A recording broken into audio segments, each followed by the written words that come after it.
Thank you very much for the kind introduction and invitation.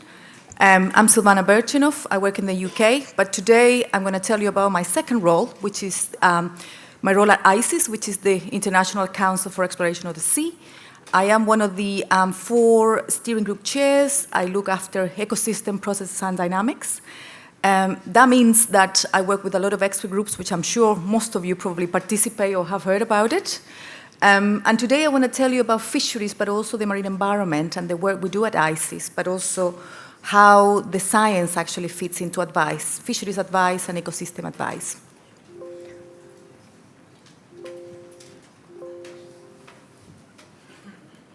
Here we go. Thank you.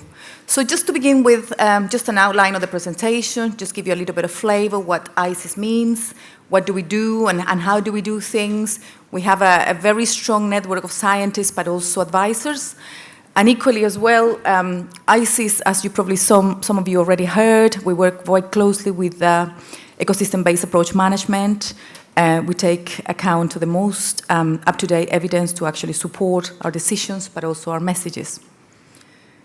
Equally as well, how does CIESM manage fish stocks and what do we do for it as well is one of the most strongest points of the work we do. So today I'm going to tell you a little bit as well, and I'm sure there will be lots of room for questions as well. And of course, as I said before, I work extensively with CIESM. We take a lot of the advice, and we use some of the advice to inform decisions and provide the most up-to-date evidence-based science. So in a nutshell, for some of you that perhaps are not familiar with CIESM, we're a network of marine specialists. We have a lot of people, as you see here, more than 50,000 experts distributed across several institutes and organizations. We do work to develop science and advice, but also support decisions, and we work together to actually enable us to make these decisions based on the most up-to-date evidence. As well as that, CIESM also has many, many experts, about more than 1,000 experts that annually participate in several of the meetings, but also the annual events. So, as every organization, CIESM strives to have the best advice and the best information available. We have a vision to actually lead on marine science and not only fisheries, but aquatic science as a whole. We like the concept of sustainable use of the seas because obviously development has to happen. And as we move towards the support or the Blue Grow agenda, sustainable seas is something that we are looking into it more and more and more. But as well as that, our mission is obviously to advance, but also to enhance marine science and the evidence available as well. So in this regard, we're trying to get the state-of-the-art advice and the state-of-the-art knowledge to ensure that conservation management, but also sustainable development of the use of the marine environment is a use at all times. So we work across several organizations. We have 20 member countries, as you see here. Many of them probably are represented in this room, which is, I'm sure, is the case. But also we have strategic alliances and partnerships, and I know CIESM has been working very closely with CIESM as well. We have a memorandum of understanding, and that enables us to work on specific topics. I know that invasive species is one of them, oceanographic outposts is also another one, economic development as well, and I see you nodding as well. Yes, I did. So again, through a strategic partnership, we work across the Atlantic Ocean, specifically the North Atlantic, the Arctic, the Mediterranean, of course, Black Sea, and the North Pacific.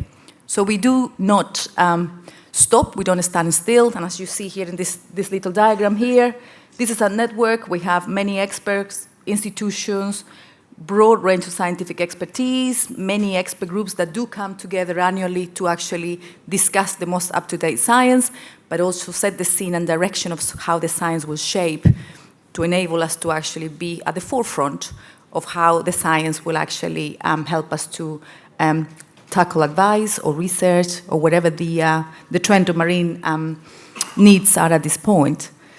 As well as that, we have many, many contributors, and you can see here our network actually enable us to create and share knowledge, to have evidence-based advice based on the scientific advice, of course. We have tools and techniques, but also we do a lot of training, conferences, and workshops, and I'm sure many of you probably have already participated in some of those activities. But as well as that, CIESM is based on several levels of understanding. We understand that marine science has many, many aspects, of course, marine science actually is an iterative process, so we have to think about specific aspects. For example, here, conservation and management science is something which is very important. Seafood production, as we know, world is increasing, population is increasing, so this is a very strong topic of interest for us. But as well as that, science is emerging all the time, so we have new techniques, new knowledge that has to be also brought together. Quite often we like to use what we know and what we have, but equally as new techniques, new developments do come to the table, it is important that we keep abreast with some of them as well. Conservation and exploration, again, some of the areas, for example, in the Arctic, new areas of exploration and new areas of excitement and research, which is at the forefront, is also important to us.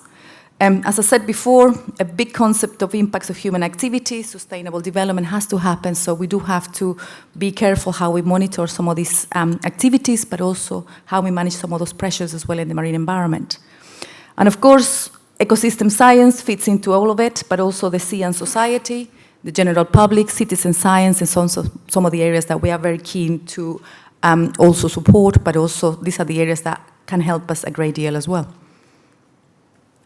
In terms of ICES, as I said before, we have the science to provide advice. We have a lot of requests for advice, and we try to come together with the best possible experts to try to bring the best possible advice together. As you see here in the diagram, many of the areas are represented from NASCO, Mediterranean, OSPAR, and the idea is to actually provide the best international advice to national authorities. As well as ecosystem level advice, we do advise on over 240 fish stocks, bad catch advice, deep sea impact as well, the VMS, vulnerable marine habitats, marine protected areas, but also marine ecosystem level advice. So we do try to be inclusive on all the aspects of the work we do. And as well as that, the advice have to have an endpoint. Somebody has to want this, and often we do have specific requests, but equally as well, the knowledge is to make decisions, to support and underpin decisions. So it is a combination of aspects based on the data we have, how the data fits into the science, and this fits into the advisory process. And as you see here below, we have the, there you go. We have the information data center that helps us a great deal. ICES has a very strong repository of data where people from member countries can actually bring the data sets. So we have a very nice and a very active, secure repository of data. But equally as well, a lot of the data help us to bring together ICES science, and of course the advice for management is used for the best possible advice. In terms of advice for decision makers, this is a process which is very ongoing and growing, of course. We have a recurrent yearly advice, which is obviously on fishing opportunities with regards to the stocks, but also we have impacts of fishing activities, and also we have ecosystem and fisheries overview, which are documents set up per area, regional areas, which have the best available evidence. And I will welcome you to go online and have a look at some of them. They are very, very useful, but equally as well, they give you the very strong overview what is available in terms of science. As well as that, the other types of advice, of course, are depending on what is needed. Marine ecosystem, fisheries advice, pressures and impacts on the seafloor. Fishing effects is something that is happening constantly as well, and I would say is one of the most larger footprints of marine activities, especially in some of our ecosystems. More recently now, we have the strategic initiative on climate change, so the impacts on climate change and stocks is something that we are also working very actively as well. And as well as that, of course, we are looking at what are the vulnerable marine habitats as well and how they're going to be affected, or what are the activities that potentially could pose a threat or a risk for some of these areas. So as well as that, just to give you a little bit more detail in terms of the fisheries advice, of course, there are international agreements, but also we have policy objectives, and we are very driven by the needs of the customers that come with the requests in terms of policy. We have the specific global agreements, but also some of the advice comes and goes depending on what the requests and the needs are. So are very responsive in that respect as well. So we're able to bring our experts, bring our science, and come out with advice that is fit for purpose.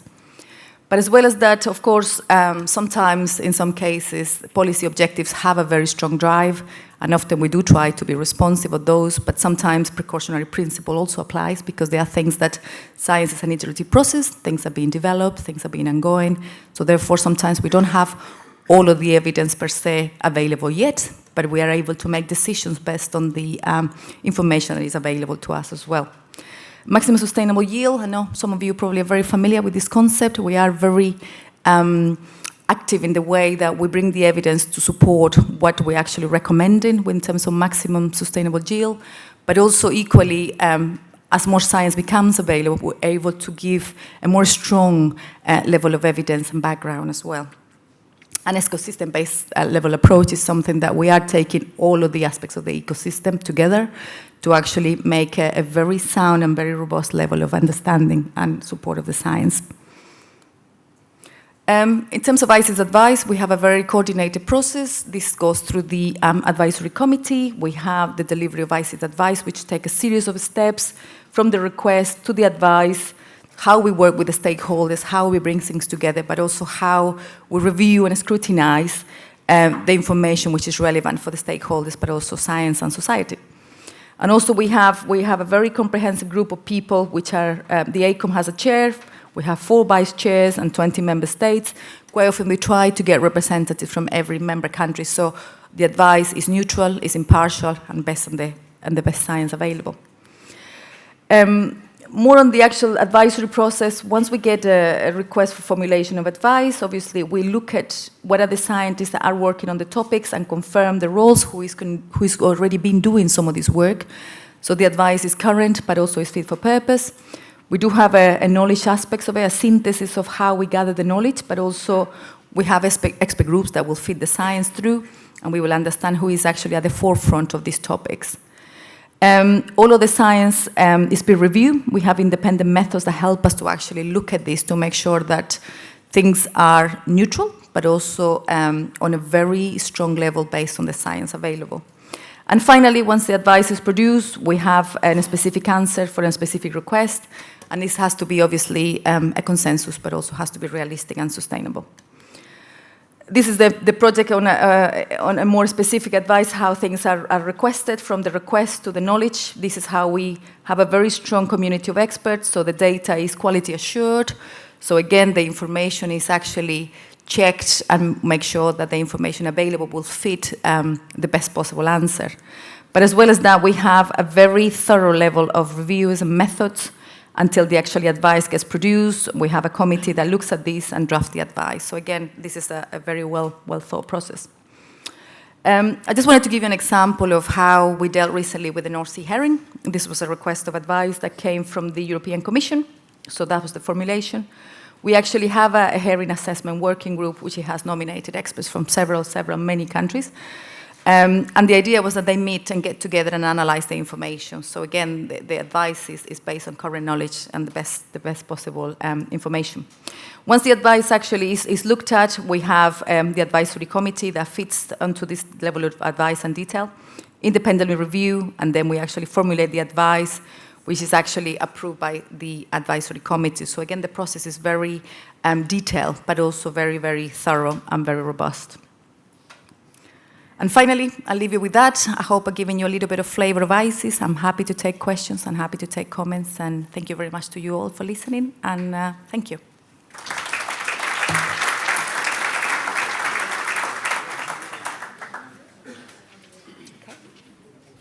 It's okay. Any comments?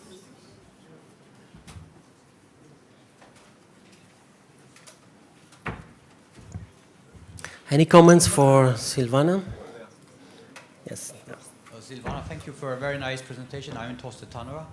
So you give advice to the Commission and nations, and I was wondering, what is the uptake of your advice? How much of your advice is actually being taken up by the ministries and regulatory bodies?